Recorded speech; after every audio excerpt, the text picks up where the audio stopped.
G'day, legends. Welcome back. It is Tuesday, so you know it means another awesome interview. And this week we have an incredible card magician. He's not only handsome, but so good with his hands. And yeah, I can see him just off camera going, really? Who, me? 100% you. Hey, what's going on, Think? Let's do this. Hey, Bo. Thanks for having me on, My pleasure. on this. It's great. No, thank you, How man. are you doing? Good. How are you? I'm fine. Doing really great. I mean, like, it feels really great to be able to travel again. Like, borders are opening up again. So, yeah, it's great. So Can't wait to travel the world again. Well, you been out and about much? Because you went to London, was it last week? Yeah. So I've only been to Amsterdam with friends, just not for business, just having a trip. And then I went with my girlfriend to London again, just for that's so good touristy stuff. Yeah, that's good. Feels great. Yeah, I could. It feels so weird to get back on a plane now, or to go into an airport. It's so alien right now. Are you making the trip to Magic Live?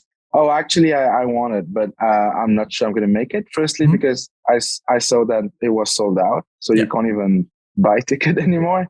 Yeah. And then from Belgium, it's really far as well. Oh, so it's quite a trip, but I'll do it one day because I heard it's a blast going there. Oh, right? yeah. The first couple of times I went, same thing, sold out. Being terrible human being, I never bought a ticket, and then it sold out. And I already had my plane ticket. I thought, Magic Live will be easy to get into. So I ended up just hanging out in the casino bar. And even that, just spending like a whole day with magicians, just jamming and stuff, is just a fun experience. You're there from like 6 a.m. to that's crazy. 3 a.m. every day. So, and I heard everyone is going to, I think it's Chris Kenner's house. Oh, yeah. Like an after party. I think it's so famous. Yeah. Everyone says every first time you go there, you have to go to be invited to all the Murphy's party. I heard there's a party. Yeah, I was hoping you would say that about the Murphy's party. I was like, that's pretty legendary too. No, I heard about that. I hope I would be invited if I come. Yeah, 100%. I'll put you on the guest list right now. I can't speak for Kenners, but Kenners is a good time as well. Okay. He puts on a great party. He's so hospitable, such a lovely guy. That's amazing. Yeah, he's such a good guy. But yeah. Well, enough about Magic Live, I guess. We'll get into why you're here to talk a little bit about you. All right. Everyone that's coming on, we're getting some people come on and then want to know a little bit more about who is Think Nguyen. Can you give us a little bit of your history in magic? When did you get into it? How long have you been doing it? Everything. Tell me everything. Start from the beginning. Okay. So if I have to track back to why I started magic, I would say it was my dad. My dad showed me a trick when I was a kid. You know, it was that kind of a coin trick where you rub it on your leg and then it goes there. And at some point, the coin just vanished and you actually put the coin behind your neck. So my dad showed me that and I was amazed. I mean, like, I was amazed. He never explained to me, so I never had a clue how it worked. So a few years just passed. And then I think it was around 14, 15 years old, something like that. And then another friend of mine showed me a trick. It was actually how do you call this trick again? Where you force a card and all the deck just becomes the same card. Oh, like a Svengali deck? Oh yeah, exactly. So he showed me that, and then I was hooked. He brought me to the magic shop close to my place, and then I bought my first Svengali deck. Mm-hmm. And then from there I was just hooked to it. I mean, like, so at that point it was just gimmick deck, and so I bought all the gimmick stuff. Mm-hmm. And then I realized you can actually do magic with just normal props, like normal deck of cards, just a coin, anything basically, with just sleight of hand. So I discovered sleight of hand, and from there I just enjoyed the ride and learned everything I could learn. And I started with Erdnase at the card table. That was my first book. Oh wow! The Expert at the card table. Mm-hmm. Yeah, so it was pretty hard, but really enjoyable. Yeah. So that's my story. No, I love that story because it's so crazy to see where you develop from learning a very, like you said, gimmick decks into, I gotta be honest, one of the best sleight of hand magicians I've ever seen. Like, your sleights are incredible. Your moves are beautiful. You're so sweet. Mate, no. I'm fanboying out a little bit because I've known you for a bit, and to actually sit down and actually talk about some of your sleights and stuff, it's insane. And I've got to be honest, I've come across your Instagram as well. Like I know about your Instagram, but come across what you've been teaching on your Instagram. You've been teaching some really cool sleight of hand moves. Can you tell us a little bit about that? Is it like for advanced or beginners or? What I'm doing at the moment is that I actually converted my Instagram profile to being something more of, let's say, educational. Mm-hmm. So my goal here is just to give back something to the community as well, and so for me as well, it's a learning curves as well, because I also want to attract more new magicians. Mm-hmm. So by doing that, I have to relearn what's let's say what's simple, what's easy to do, but still really impactful. You know, like all of those Chris Scott first, for example. So there are many simple stuff that I don't look back to because I'm doing a lot of like advanced sleight of hand, Mm-hmm. and then I'm actually forgetting that it's not always about the difficulty of the slide. Yes. So that's what I'm doing right now. So I'm trying to give back something to people as well. So so for example, I have those carousel on Instagram where people can just slide them through and then learn things as well, more like theories, cool. Like 4 tips on how to use misdirection, or 4 control you should learn and stuff like that. So this is what I'm doing right now. Yeah. That's great. That's busy because it is a lot of work to just shoot one video for Instagram, and you're doing 4 videos in a carousel, and and it's really that there were so many different issues when I started doing that as well, because there were that issue where you're actually revealing tricks, and not a lot of. I think there's a lot of magicians who just doesn't agree with that. So I had to find my way through it, because my goal is not to make the community angry as well, Yes. So I have to find a way to make everyone happy in some ways. And how are you going about that direction? Yes. Yeah. So what I'm doing right now is that so I'm shooting the performance. Mm-hmm. I'm still saying that it's a tutorial, and then if people are genuinely interested, they just DM me, and they will get the tutorial by email, or they get a link so they can watch it on streaming or something. So this is what I do right now. So then I can basically do tutorial, but it still keeps that secret, because only people who are interested will look further and ask for and ask for it. So this is the way I'm doing it right now. It might change. To be fair, that's a great way to do it, because people are lazy. So if you're going to have the random person out there that just wants to learn a quick trick and not follow, like doesn't care about the code or anything like that, they're not going to follow and click through and follow up on how to learn this. So you're cutting out all that. And to be fair, people are going to go out there and learn tricks. Like a lot of people don't have money to go buy books or DVDs. So to learn from someone that knows what they're talking about is the best way to be learning it. Yeah, and to be honest as well, when I did that, even though I'm revealing secrets and stuff like that, I still don't believe that it's directed towards laymen, and it's not giving away anything, because the way Instagram works is that you're actually aiming at a certain public. So people who actually see those posts are people interested in magic anyway. Yeah. So I didn't see any issue with that, but well, just didn't want to make people angry. No, I totally get that. It's that's good that you're actually thinking about the community as well, and not trying to, just make a quick view off it, So that's great. And that leads into like things that you're releasing. So you're working on your membership. Yes. I'm having a membership for like, I think 4 or 5 months now. You enjoying that process? It's great. It's great. Because there's a lot of stuff I wanted to talk about that I haven't talked about yet. And so with the membership, it just give me times and just oblige me in some ways to like put that out. Mhm.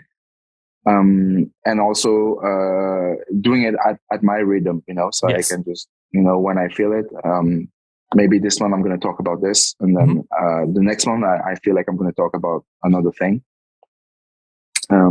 So membership is great because I have full control on it. Like, I can do it when I have free time. I don't really have let's say a deadline or something like that.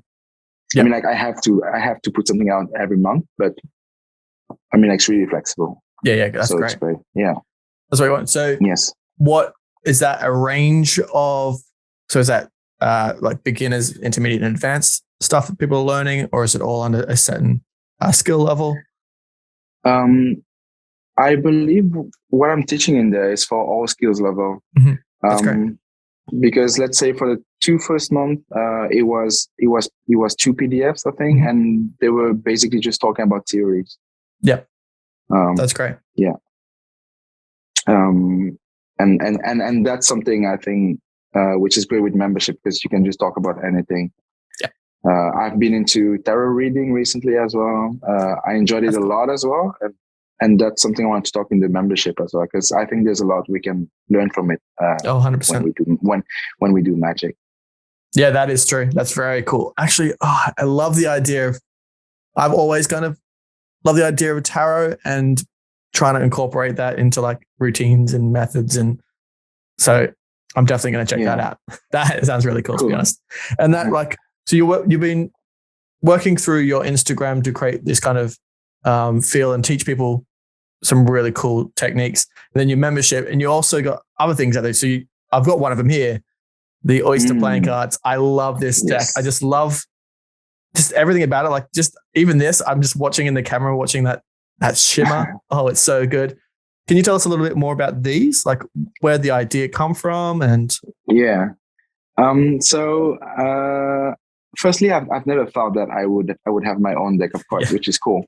It's really cool to say, oh, this is my deck of cards. And the idea came from when I was in Vietnam. I was on a boat and we went to I think it's called an oyster farm. This is where they farm the oyster, and they're actually farming the oysters so then they can have the pearls inside. So the process of it was amazing. I mean, like they lectures us through all of the process of how a pearl is growing, and how they process it so then they have the right color for the pearls and the size and stuff like that. And I was amazed. And then I was talking with another friend from New Zealand. He was like, "Oh, why don't you put out a deck of cards?" So I asked someone at Murphy's. I asked Kathy, and Kathy said, "Yes, we'll do it." I was like, wow, really? That's great. That's great. Okay. So I had that idea of an oyster because I think an oyster is brilliant. I mean, it's when you look at it, I mean, like the back of it, I wanted something kind of artsy as well. So I wanted the back to be the back of an oyster. But if you don't know the deck is actually the oyster deck, then you can't really tell it's an oyster either. Yeah. All right. So that's the idea. So I wanted to be the back of the oyster, and then there's a marking system as well in there. Yeah, a lot of people don't know that's marked. Yeah, just like you can find a pearl in an oyster. And so the marking system. Shall I talk about it? Yeah. If you wanted to, I'd love to know more about it. So the marking is really simple. So what I wanted is something simple, but at the same time, if you haven't worked on it, you can't read it. It's something I want people to work on. So it's based on the mnemonica, so the stack from Juan Tamariz, and the marking system is actually just the position of the card. So I'm not sure you can see it from here, but if you look closer, this is. I'll have some graphics that come up on the screen as well. You can see it? Yeah. Okay. So basically you have the position. So here if you watch closely, you can see 41, the position 41. Mm-hmm. And so if you know mnemonica, 41 is the 7 of hearts. And they actually like this. So when they come out of the deck, they come out of the deck in order. So they're already in mnemonica. Mm-hmm. It's just It's just that the ace of spades is on top, and that's an idea Simon Black gave me. So then it looks like it's a new deck order, and all you have to do is look for the 4 of clubs and cut it on top, and then it will be back into position 1 to 52. And that's it. I think it's interesting when you use estimation. So I do a lot of estimation work. So it kind of helps me when I need it. I usually don't always need to check what position I'm in. But if I do need it, then it's interesting, because then when you are in an actual performance, it just helps a lot to know where you're cutting. Yep. That's one thing. And then if you don't know mnemonica, I think it's a great mnemonica trainer because you have the position on the back. So you can basically just practice with it, just cut and see, position 30, what's 30? And then you just check if it's right or not. And then you can just keep going like this. So you don't need to take a pen and write yourself on the position on the back of the deck. So I think that's another way to use it. That's what I was about to say, because I remember when I was learning mnemonica for the first time, and that was I had to go out and write them all down, get the list, write it all down and try and learn and go back and forth. And that I literally, as soon as you started saying it's written down on the back and the marks for mnemonica, I was like, that's brilliant, because it cuts out all that faff. It's a good looking deck. And it's always written there. So if you were to go out and perform with this and you, I don't know, drop your deck in a puddle of water or whatever, you pick up the next oysters and then they're already in the mnemonica stack ready to go. So it's perfect. Yeah. It's perfect. I mean, like for me, it's really useful. Yeah. And I'm sure for all of the people who already using mnemonica, I mean, like, that's just a great deck, I think. Another thing that I wanted to mention, which I think it's great, is that I asked Phil, who designed the deck actually, to Phil Smith, to actually enlarge the center pips of all the aces as well. So I think it's a great deck. Yeah, I like the large star pips in the middle. I've always loved the large star pip in the middle. So that looks so good. I actually wanted to enlarge the actual pips as well, but I forgot. I have to say. That's such a shame. Yeah, that's such a shame. That would be great. Yeah. So that's it. That's the Oyster cool. That's really cool. Thanks so much. Actually, I'm a bit nervous now. Would you mind doing something for everyone? I'm sorry to put you on the spot, but could you show everyone at home kind of this kind of stuff they'd be learning from your Instagram if they went there? Oh yes, absolutely. There's that one thing that I'm teaching that I think a lot of people likes. It's more like a flourish. Yep. But at the same time, it just feels so magical. I like this routine where you go back in time. So there's a moment where I'm actually doing this bit. So I'm going to show it to you first. So it looks like this. So this is time. And I can actually stop time and go back in time. So that's just such a nice little visual there. That is really cool. Yeah, it just looks like the deck is just freezing. Yeah, just freezing. Yeah. And I spin it like you said, stop. Yeah, and people think it's a block, but it's actually a real deck. You can do that with. I do that with my phone as well. Oh, really? That's cool. Yeah. Just don't drop it if you have a knife.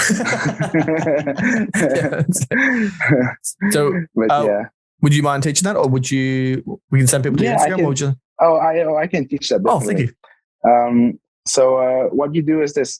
So I'm using my nail. Okay. So the 2 nail of my index. So what I do is that the deck is in the middle. And it's only the nail touching. So you want your index nails to be as flat as possible. Okay. So then it doesn't touch. So the card doesn't touch the skin either. It just it's just going to touch the nail. All right. So you can actually practice with one card, which is basically the same slide. So index, and then the index on top do the same thing. And now they're not moving because none of the index are off center. So what you want to do is that you're going to off center, I'm going to exaggerate, but I'm going to off center your top index.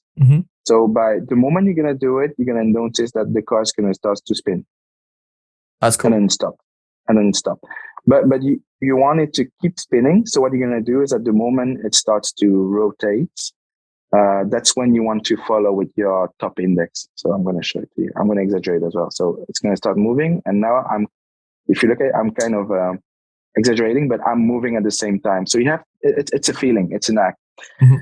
So you have to try it out, and it works with 2 cards as well. So if you have a double lift, it does work with 2 cards as well, and they stay together, and you can always show it. And with the whole deck, it's not harder. Um, I think it's easier with the whole deck because you have the weight is helping. Mhm. And like so, when you train, it's interesting to place it in the box so then the card doesn't fall off your hand and you don't have to pick it up. So you can actually practice like this. So fingers in the middle, and then you offset the one of the index. It starts moving, and then you just follow.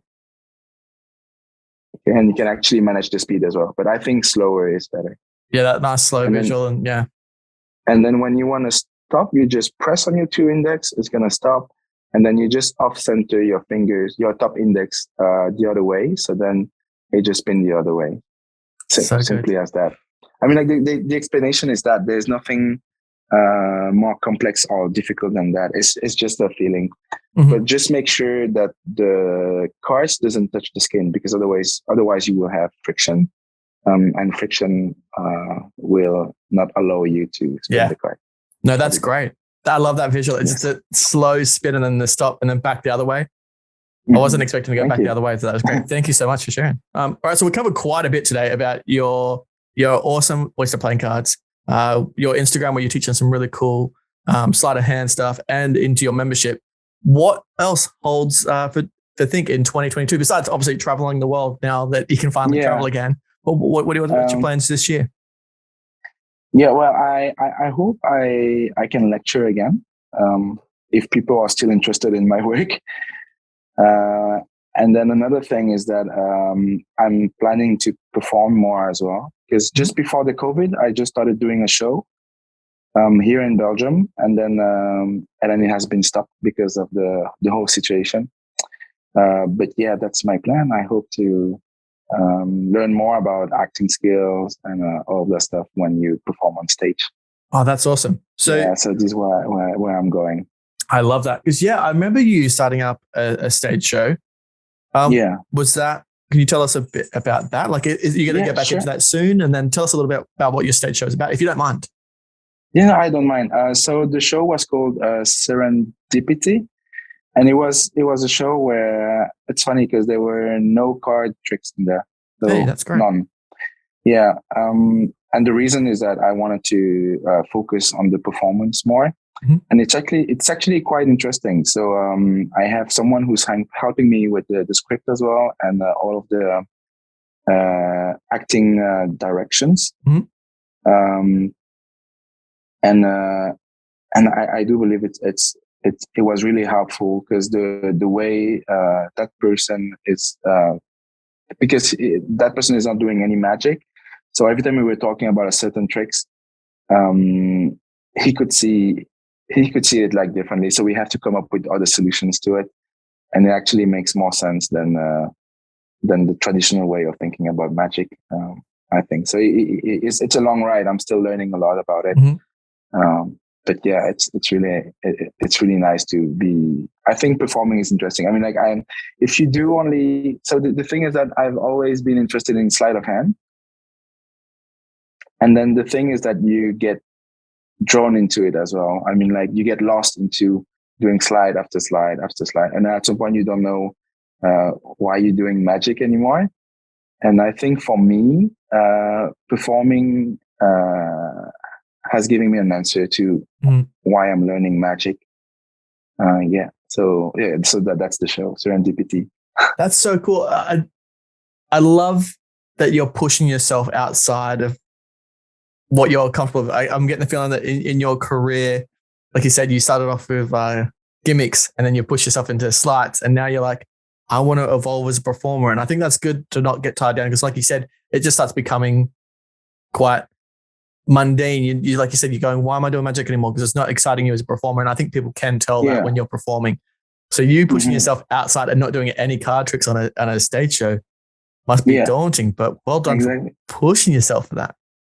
Thank you. Yeah. And I'm actually it's funny because nowadays I'm really interested into gimmicks as well. I think there's just so much ingenuity behind it. Yep. And it's so weird because when I started sleight of hand, I was thinking like, oh, I'm a purist. I don't do gimmicks, but that's so stupid, right? At least this is what I think right now. I think it was so stupid not to be interested into gimmicks as well, because all of those new gimmicks and tricks coming out every day on the market. I think there's so much ingenuity from those creators. So now I'm interested in that as well. That's cool. So are we expecting a Think Nguyen gimmick release soon? Oh yeah, I hope so. I don't know if it's soon, but this is the plan as well. That's really cool for the future. You know who to release that through, right? Excuse me? Oh yeah, definitely.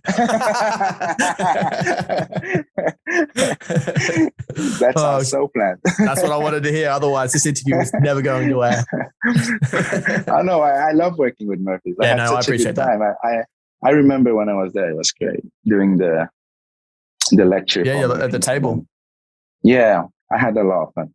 We'll have to get you back soon. That was really cool. I'm very excited to see where 2022 takes you now. Like, I can never tell with you, like, you're building gimmicks now, and I love that. I'm 100% on board with that, because I think as magicians and as magic is an art form, we kind of need to make, like, I've always been the same. Like, I've always been on the other end, like on the gimmick end, because there's some people that can't do sleights. Reason I got into gimmicks is my hands don't work right. Like, I work back to front on all my card stuff, so I had to create gimmicks that could do things that my hands couldn't. I get it. Okay. Yeah, so I love that you're getting into gimmicks. So I'm excited to see what you're trying to build now.